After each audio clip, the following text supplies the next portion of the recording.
తెలంగాణలో వచ్చే 5 రోజుల పాటు మోస్తరు నుంచి భారీ వర్షాలు కురిసే అవకాశం ఉందని హైదరాబాద్ వాతావరణ కేంద్రం వెల్లడించింది. ఈ నెల 22న నైరుతి బంగాళాఖాతంలో అల్పపీడనం ఏర్పడే సూచనలు ఉన్నాయని, ఇది బలపడి 24 నాటికి వాయుగుండంగా మారే అవకాశం ఉందని తెలిపింది.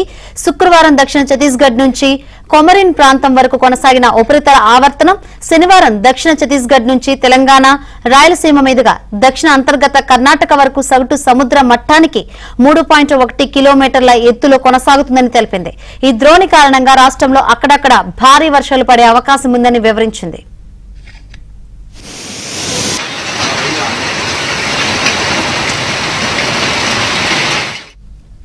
శుక్రవారం రాయలసీమ పరిసర ఉత్తర తమిళనాడు ప్రాంతంలో సగటు సముద్ర మట్టానికి 5.8 కిలోమీటర్ల ఎత్తులో కేంద్రీకృతమైన ఆవర్తనం శనివారం బలహీనపడినట్లు వెల్లడించింది. ఆది సోమవారంలో ఉరుములు మెరుపులతో పాటు గంటకు 30 నుంచి 40 కిలోమీటర్ల వేగంతో వీచే ఈదురుగాలులతో కూడిన వర్షాలు కురిసే అవకాశం ఉందని తెలిపింది. ఆదివారం దాదాపు అన్ని జిల్లాల్లో వర్షం కురిసే అవకాశం ఉందని పేర్కొంటూ ఎల్లో అలర్ట్ జారీ చేసింది. అల్పపీడన ప్రభావంతో 25 వరకు వాతావరణం చల్లగానే ఉంటుందని వివరించింది.